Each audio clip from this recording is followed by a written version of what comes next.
Hi, I'm Simon Hyatt. Thanks for tuning in to Connect, a new weekly series where we explore topics and issues relevant to our community. We named the show Connect for a reason. We want to connect with you, Saskatoon. We want to know what you think about the topics we discuss on today's show, or anything you've got on your mind. Tweet us at Shaw TV Connect, visit our Facebook page, or email shawtvconnect@shaw.ca. You can also call us at 665-3796. Now here's what we're connecting to today. The Memorial Cup is coming back to Saskatoon in May. We know the Blades will be one of the teams playing for junior hockey's ultimate prize, and the team is on a real roll. We'll talk hockey with Blades president and co-owner Jack Brodsky, and our own sports reporter Matthew Prefontaine. But first, the look of Saskatoon is constantly evolving, and one of the key areas of future development will be North Downtown. We'll find out what's happening there now, what the city is doing to transform the neighborhood down the road, and why they want your input into the design. Welcome back to Connect. I'm Simon Hyatt. Very happy to be joined by Gina South, who is the project manager for the North Downtown project right here in Saskatoon. Gina, before we launch right into this project specifically, so people know what we're talking about, what sort of boundaries are, what actually is North Downtown? Well, the geographic boundaries, it's kind of this no man's land within our city center. So it spans from 24th Street all the way up to Idlewild, from First Avenue all the way over to Idlewild, or sorry, I'll start that again. That's fine. 24th all the way up to 33rd, Right. and then from First over to Idlewild. And it's that area right now that's currently occupied by the city yards. There's some industrial uses. At the head, there's the flour mill. There's two mills there, and also Syast at the northwest corner. Okay, well, let's talk a little bit about, you mentioned what's there now. In terms of work that's already gone on, are there things underway? Because I know there's obviously discussion about extending 25th Street. What's happening there right now as we speak? Well, just the fact that there's so much going on is one of the key reasons why we jumped into doing this project, and we knew that we had to get going on it. So some of the things that you probably see happening right now include the extension of 25th Street, and that's been underway for quite some time. I mean, it's pretty exciting when you're driving along 25th and you look in the westerly direction and you see the roadway opening up, but you also see the police services headquarters. Right. So both of those projects are scheduled for completion this year. I think with police headquarters, we'll see roughly about 350 police officers and staff working out of that building. And also with the roadway being finished, you really start to open up the neighborhood that was kind of forgotten before. It's historically always been closed off because of the way the railway was first set out in the city in the very first days of Saskatoon. So those two projects are the ones that you might see if you're walking down the street, but there's a lot of buzz around a few other things that are happening behind the scenes. Way back in 2002, there was a local area plan, and we at that time the city, and I say we, but I wasn't directly involved, but there were through our tried and true local area plan process, there was probably about a year-long session engagement process that took place in order to set some parameters for the warehouse district. Sure. At that time, there were a number of things that were identified. The extension of 25th Street, making it much more pedestrian friendly, just acknowledging the heritage attributes of the warehouse district. All of that was seen as very, very important things. So that was 2002. Now we see there's a new planning initiative related to the integrated growth plan, which has come from a few other things. The visioning, Saskatoon Speaks vision process was carried out. Right. From that, our strategic plan was established for a 20-year vision for how to proceed within the city. And then from that, we see our integrated growth plan. And people might remember the plan or have heard about the plan as the plan to kind of grow up and not out.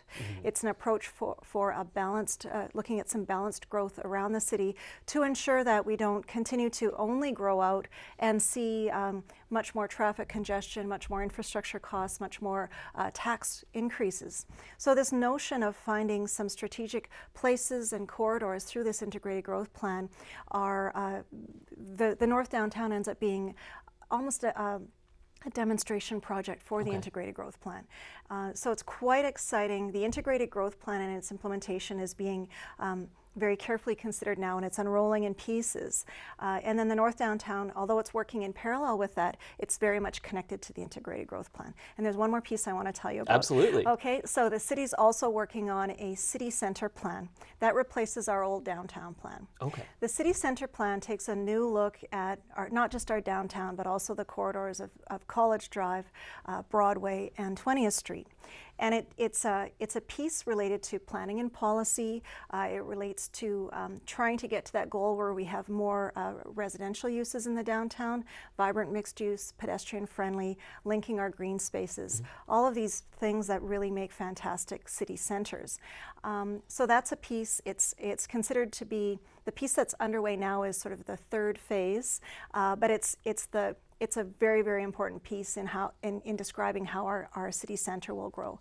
And again, the North Downtown as a parallel process needs to seamlessly integrate into the city center plan and really build on some of those opportunities while still maintaining a very unique neighborhood that's not competing directly with the city center. That's great. And of course, with all these considerations, the planning by the city, you want the public to be involved. You want them to have their say. You had a session in January at Farmers Market, and now you're getting feedback online at saskatoon.ca. What has the response been like from folks who are expressing their opinions on what should be happening and what is happening in North Downtown? Well, it's early days. Yeah. So when we went out to the public in January, it was a great day. So Winter Shines was on. First day of Winter Shines, fantastic weather after not having great weather for a while. So we were just, we were bowled over by how many people came by and wanted to just know a little bit more about what was happening. So at that point, we showed people what the project was about. So what's the mission statement? What are our goals?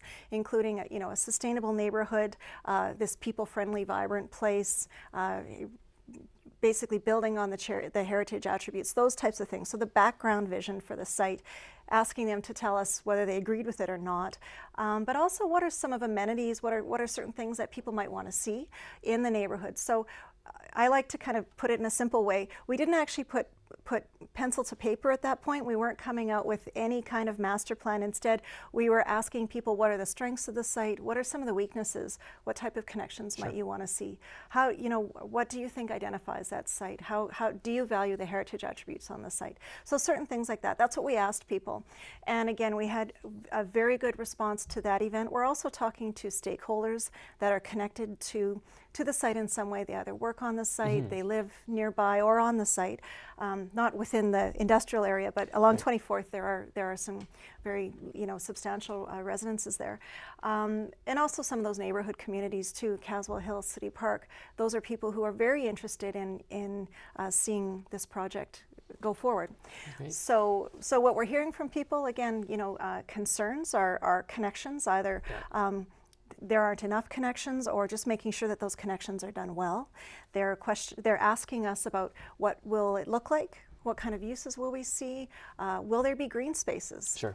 Yeah, so whether we're looking for some absolutely fantastic amenities like new green spaces, new ways to move through the city, how can you take the bus from this site, how can we make it much more of a complete community? Some of those questions were being asked at that first session. Sure, lots of concerns. There are lots of things that people are interested in. It seems like there's so much we could talk about, and I hope we have you back on, because this is going to develop obviously over the years. Is there quickly a timeline from when we'll see it go from what we have now to a complete transformation? Well, March 23rd, we go back out to the public, and there we will have some lines on the paper. Okay. We should see two really rough options. From there, later in the spring, we'll see a plan that's kind of an amalgamation of those two. We'll work through that for quite some time, and the finished plan will be taken to council in February of 2014. Okay. So we're a ways off, but I think the public will be seeing more of us in the next 6 months, because we plan on working through our public engagement quite extensively. Perfect. All right. So if folks want to go online and give some feedback, you can at saskatoon.ca, or stay tuned for those details for the event coming up on March 23rd. Gina, thanks so much for joining us. Thank you. All right. Coming up after the break, we're going to be talking Memorial Cup and Blades hockey with Jack Brodsky and Matthew Prefontaine.